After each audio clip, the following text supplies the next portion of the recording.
All right, we are here in Orlando live just an hour or two after the man, the myth, the legend silenced all the haters, of which there are three here present. Clayton Young, runner-up at the U.S. Olympic Marathon Trials, headed to the Paris Games. How are we feeling? How's all that sound? Dude, I was feeling okay until you just said headed to the Paris Olympic Games, and then I just whoa, chills. I still am not used to that phrase, that I'm going to be a freaking Olympian. That's awesome. Yeah, so we want to break down the race, but when you woke up this morning, how were the vibes in the hotel room? Like, were you already in game mode? I mean, you've had the shades on the entire weekend. Yeah, I think the hotel vibes it was cold. I don't know. It was good. It was normal. I didn't sleep super well last night. I dreamed about Ryan Hall. I don't know why. Well, tell us more about that. Is that a regular thing? Like you're always dreaming about Ryan? In fact, I saw him after the race, and I was like, dude, I totally had a dream about you last night. And it was like, I don't know why, but I did, and it like good vibes, I guess. So shout out to Ryan Hall for the good vibes going into the race.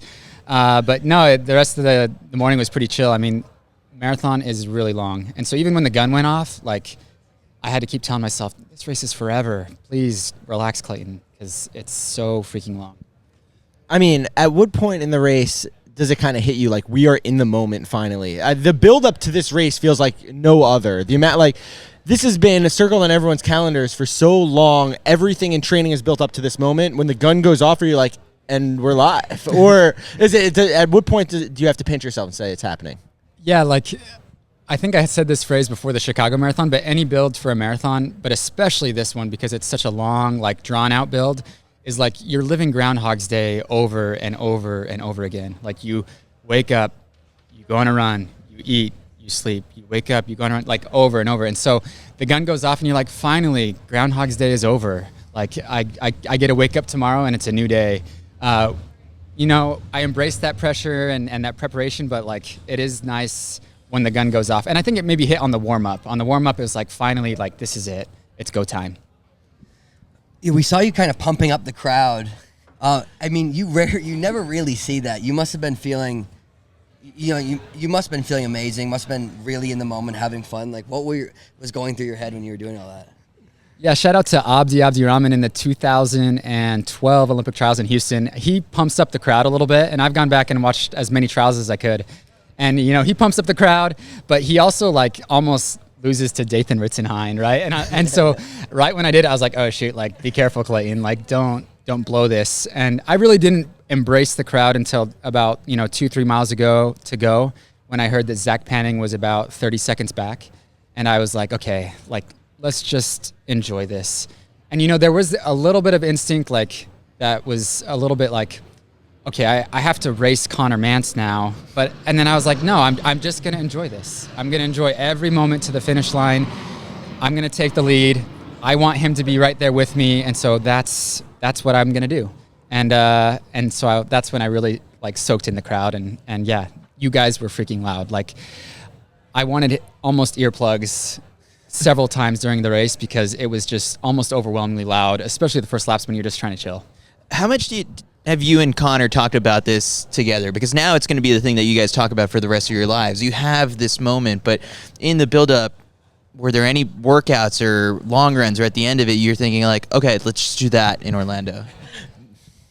Yeah, we didn't really finalize it till last night. There's a lot of rumors going on of okay, we need a third spot unlocked, so maybe someone's going to go out hard. You have Paul Chelimo ending the conversation. You have Zach Panning, who's been training like an animal, and you're seeing his 16-mile, marathon simulation runs. And so it's what, the strategy is changing all the time, especially when we found out that, if Connor and I take third, we're kind of screwed. We cannot go unlock a spot for ourselves. And so then it became, okay, we have to go 1-2. That's our best bet. And, but I think, last night we kind of settled on the plan. And I think this was kind of the plan all along, but we're going to work together through miles 22, 23, maybe 24, and then see what happens based on who's with us. But by mile 23, when it was just him and I was like, let's just keep rolling. Can we talk about the Zach Panning move early on? I mean, he you got to feel for him a little bit, right? Like, that guy worked hard and really kept things honest the whole time. When he is just up there rattling off sub 450 mile, how are you feeling about the fact that someone has decided to, like, hey, let's like run 207 pace for a while? Yeah, I for a long time with the talk about the heat and the humidity and the weather, I didn't think it was going to be a 208, 207 race. And then I had to remember, especially with the third spot not being unlocked, that no, these guys are going to be rolling. And so about a month ago, I finally embraced the mentality of, okay, we might have to run 207, 208 to make this team. And so it didn't come as a surprise, especially from Zach, knowing, like, seeing his workouts and his training. My heart, like, absolutely broke when I turned around and it wasn't Zach. Like, big props to, obviously, Lenny Career, making the team after he took fourth, but, like, Zach put it all out there. And in a way, he almost secured the spots more so for Connor and I. Like, Connor and I, after Chicago, we knew we were the two fittest guys. You know, you couldn't really argue that too much. And I guess I should say, and Zach Panning, because he went to Worlds and he passed up a fall marathon. So it was like, we don't know what Zach can do. We know he's freaking good in the heat and humidity. We knew he took 12th at Worlds. Like, he was honestly the biggest guy on our radar. And so really, like, yeah, when he started, you know, when he took the lead at what, miles 10-ish or so, or 6, I can't remember. It was early. Yeah, it was early. yeah. It's probably closer to 5, 6. Yeah, because we did one little loop. So it's like, 4 or 5. Yeah. Anyway, he took the lead, and Connor and I just look at each other, and we're like, and we kind of had talked, okay, whose moves do we cover and whose moves do we not cover, right? Whose moves don't you cover? Yeah, like, please call those athletes out. I should say we almost cover all moves up to, like, 450 pace, essentially. But Zach's especially, like I said, Zach's been the dark horse on the top of my list since day one, since he ran Worlds. In October, when we did the podcast together, I asked you at the very end, who were you watching? And you said Zach. Yes. Like his Worlds performance was, like, undeniable. In the heat and humidity, especially, with Orlando coming up. So it really, like, it comes down to the fact that he made his move, and it almost made it easy for us at that point. When it looked like there were points where, like, you were talking to him, like where you were, you know, saying stuff to him, or, you know, you're definitely talking to Connor a lot. So was that about the pace? You know, what were you saying to him out there? Yeah, kind of like Kyle said, like, Zach Panning was running 440 highs, and in fact, I didn't look at my watch too much, but I was checking every 5K, and I was like, oh, we're on Olympic standard pace, and I was like, whoa, okay, this is awesome, and we're breaking up the pack. And so when Zach started to fade a little bit, with 6 miles to go, 5 miles to go, Connor was the first one to say, hey, Zach, like, we've broken away. Let's unlock a third spot. And then I got on board and was like, yeah, Zach, like, tuck in. I'll block the wind. And so that's kind of what we were telling him is, like, we want to unlock a third spot, and we want you on the team with us. Like, and even a couple weeks ago when we came out to Orlando for a training trip, like, we ran with Zach on an easy run, and he's, like, an incredible athlete, but he's just as good of a person. And, you know, we kind of had our short list of who we wanted to be on the team with us, and he definitely made that list. The moment, I guess, when we were watching the race, there was that big surge, I guess, that was put in after Galen starts kind of struggling. Like, are you aware to some of those things that are happening behind you at all during the race? Because you guys didn't look back very much. Yeah. In fact, I was probably in 4 or 5 the whole time, 4th or 5th position, and I was really tempted several times to look back, but then I had to keep telling myself, like, the only people I need to be worried about are the people right in front of me. Connor, Zach, and Tashomi was right there for a little bit. Mm-hmm. Like, that's all I needed to worry about. And so I was really worried. Initially, like, I had that temptation, especially because I knew Galen was right behind me for a long time, and Elkanah, I should say. And but when someone said from the crowd, Galen's dropped off, and I think it was Paul Chalimo's dropped off, and I just, like, took a big breath, like, heck yeah. I was worried about those guys. So I think maybe the most exciting point in the race for a lot of us, in which we lost our minds. We lost our minds. We yelled. We changed the board from Clayton has no shot to Clayton has a shot, was the high five. Like, that reach back high five between you and Connor, I think will go down in history as, like, a moment that everyone watching will remember for a really long time. did the adrenaline just like in that moment, just like when you guys made connection on that, like what did you feel and why were you guys so confident at that point? Yeah, like when Connor reached back, at first I didn't know what he was doing. I was like, Connor, like our bottles are coming up, like it was a lap to go, right? If I remember right. And, he reached back and I was like, oh, he wants a high five. So I was like, great. You didn't have an option. Yeah. You can't leave it hanging at that point. But then it was like, it's nice knowing Connor's still on my team. Like, obviously we practice day in and day out together. He's always on my side. He's always my teammate. But we're also we're competitors, right? And, he knows that his biggest competition is me. Like, he knows he gets validation every day in practice knowing he's training with me. And so, but to see that he was still Team Clayton, like, let's do this together, was very validating for me, just because he's been there since day one. Crossing the finish line, I guess, like when you are starting to approach it, we've been looking at Twitter and like there's all these conspiracy theories floating about why you let him go ahead of you. What's the reason behind it? Or did you? I mean, did you have something left in the tank? You were enjoying the last mile. You veered off at one point too, like looking for a flag. Okay. Yeah. For those that don't know, I veered off the course because I thought back to Meb Keflezighi. Yeah. And when Meb Keflezighi grabs an American flag and he celebrates with that. And I wanted to do that, right? Like, I'm a big Meb fan. I've read his book a dozen times, 26 marathons. And so that was kind of my dream. Like, I visualized that for a long time. And so I wanted to grab an American flag. But then I went to go grab one, and there really wasn't one there that I could immediately grab. And then I was like, I don't want to get DQ'd because you're not allowed to take anything other than what's your bottles, right? That's right. At that point And I was like, shoot, like, don't blow this. And so then I veered back over. And so, yeah, I really was, like, when we broke away with 2 miles to go and Connor said take the lead, obviously that's not my best tactical move to win. And I had to ask myself, like, do I want to make this team with Connor? Do I want to help Connor? And ultimately, like, do I want to enjoy this? And that's what I chose. I chose it at mile 2. And Connor said, I'm not feeling too good. And I said, okay, I'll block the win. I want you on this. Like, it is way more valuable to have him in Paris than for me to play this tactical move with Connor. And ultimately, like, that's what I did. Like, I kept moving. And even in those last couple 100 meters, I was like, am I going to win? Are you going to win? I didn't know. And he after the race, he's like, dude, I just wanted to finish. I just wanted to be done. And I was like, dude, I just wanted to enjoy it. Like, I just wanted to celebrate it. And so that's what I did. But he is buying dinner like for a long time. Yeah. Okay, just to be clear.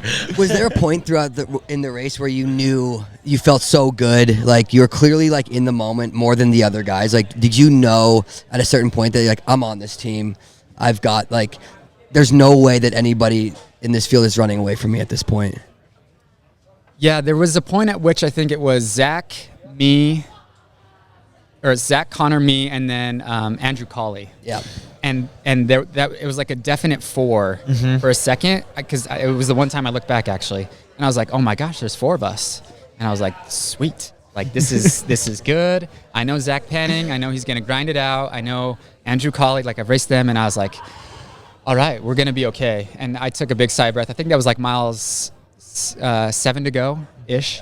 But then I think, like, other people kind of closed the gap, right? I don't know, you guys saw it, I didn't. And so I kind of was like, no, focus, Clayton, focus. But I really didn't start celebrating until I heard Zach Panning was 30 seconds back. Mm-hmm.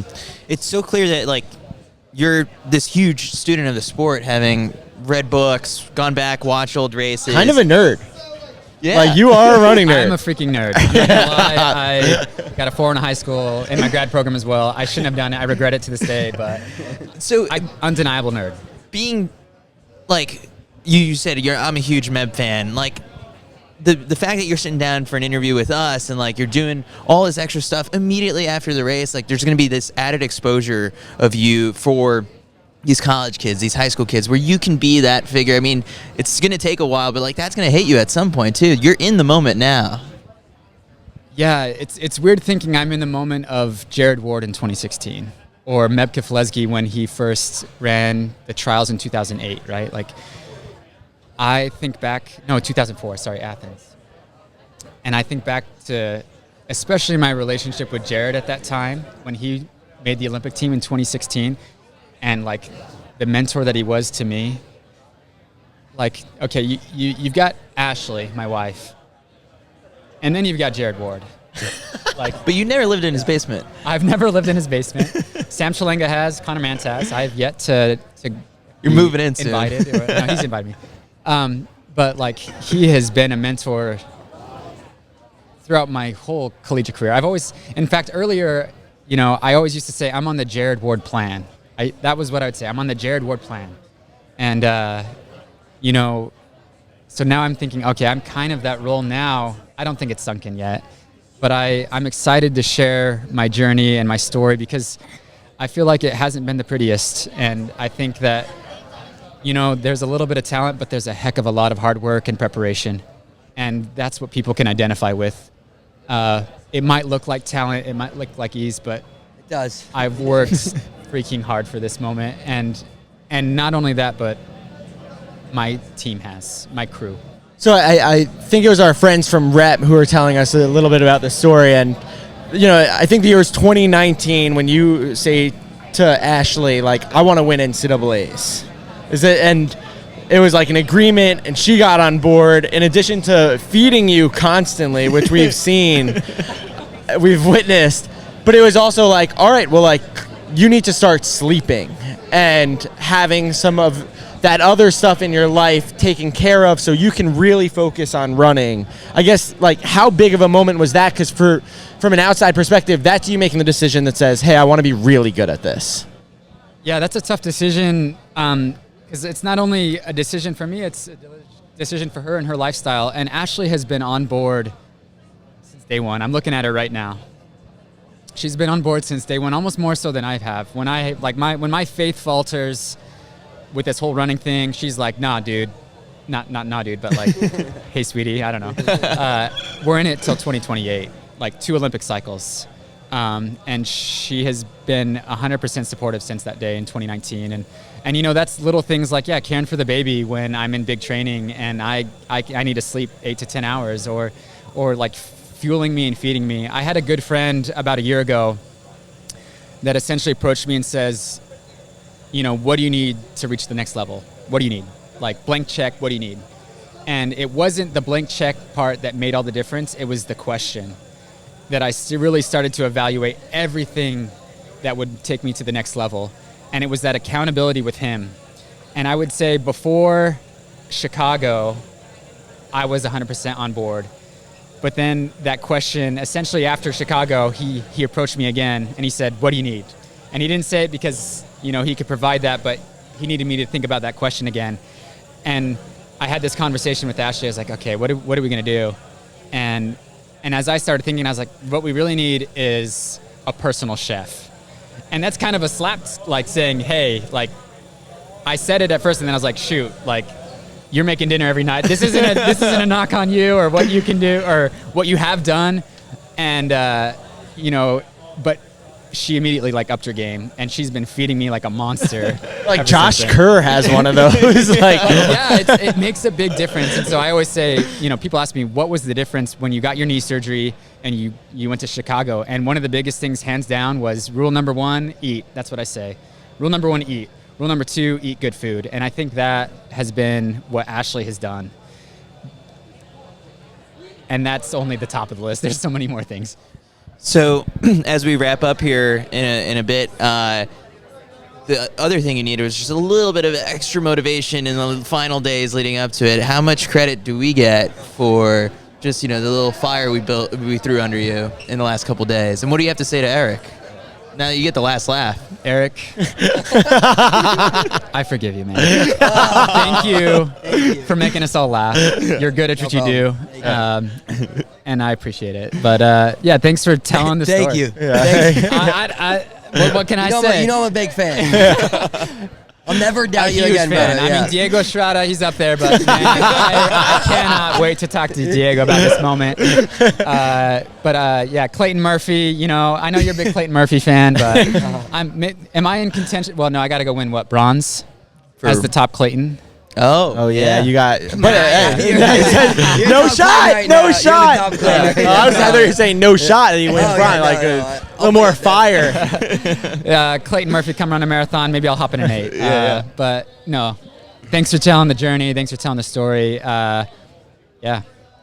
All right. Well, now you got to get tons of hill work in the training plan because this Paris course is going to be tough. But I'm not going to put it past you and Connor and Ed to come up with a master plan. You guys are going to do great. Congratulations. Soak up the moment. This has been epic to watch, and we're so excited for you. Thank you. Thanks for having me on. Awesome.